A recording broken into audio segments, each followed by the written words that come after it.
האם אי פעם ניסיתם לדמיין עולם אידיאלי? ללא מלחמות, עוני או פשע? אם כן, אתם לא לבד.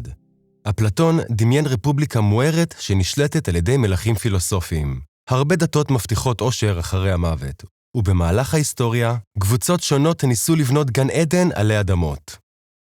הספר של תומאס מור מ-1516, אוטופיה, נתן לרעיון הזה שם, שפירושו ביוונית שום מקום. למרות שהשם מציע חוסר אפשרות, ההתקדמויות המדעיות והפוליטיות המודרניות מעלות תקווה שהחלומות האלו יהפכו לבסוף למציאות. אבל שוב ושוב, הם הפכו במקום זה לסיוטים של מלחמה, רעב ודיכוי.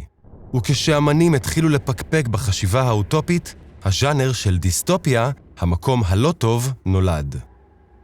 אחת העבודות הדיסטופיות הראשונות היא מסעות גוליבר של ג'ונתן סוויפט.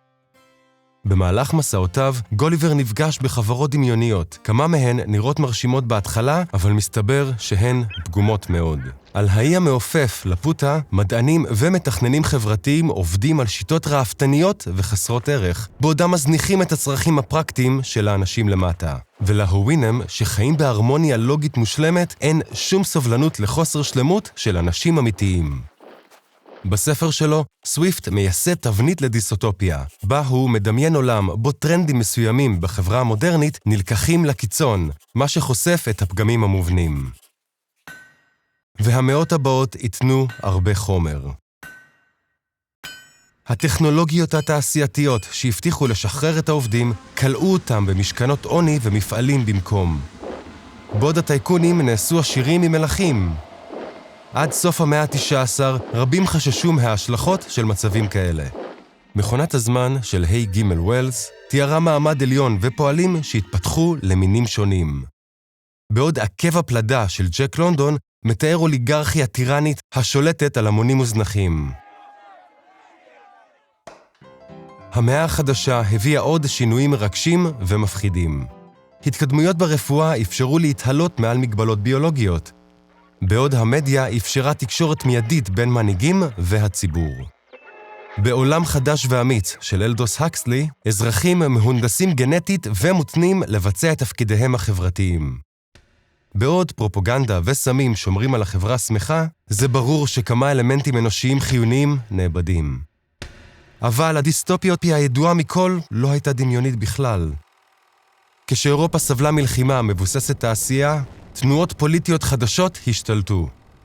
כמה הבטיחו למחוק את כל המעמדות החברתיים, בעוד אחרות רצו לאחד אנשים סביב מסורת מיתית.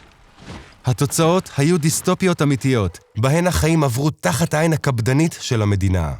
ומוות הגיע ביעילות חסרת רחמים לכל מי שלא השתייך. סופרים רבים באותה תקופה לא רק הבחינו בזוועות האלה, אלא חיו אותן. בספרו, אנחנו, הכותב הסובייטי יבגני זמייטן, מתאר עתיד בו רצון חופשי ואינדיבידואליות חוסלו. הספר הוחרם בברית המועצות, אבל נתן השראה לסופרים כמו ג'ורג' אורוול, שנלחם בחזית נגד הפשיזם והקומוניזם כאחד.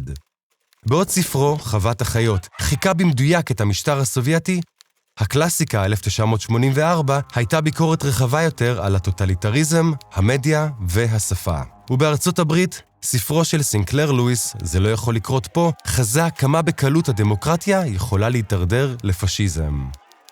בעשורים אחרי מלחמת העולם השנייה, סופרים תהו מה המשמעות של טכנולוגיות חדשות כמו אנרגיה אטומית, בינה מלאכותית ומסע בחלל לעתיד האנושות.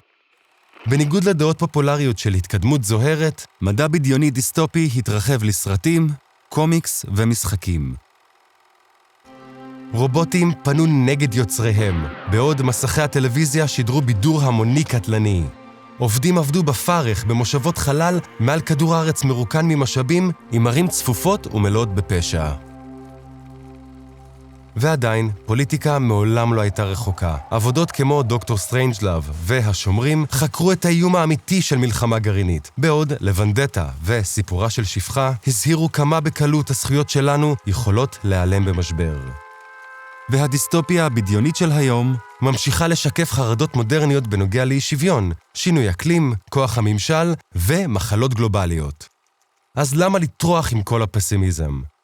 כי במהותן, דיסטופיות הן סיפורי אזהרה. לא על ממשלות או טכנולוגיות מסוימות, אלא על הרעיון עצמו, שניתן לעצב את האנושות לצורה אידיאלית. חישבו על העולם המושלם שדמיינתם. האם דמיינתם גם איך הוא יושג? איך תגרמו לאנשים לשתף פעולה? ואיך תדאגו שהוא יימשך? עכשיו תסתכלו שוב. האם העולם הזה עדיין נראה מושלם?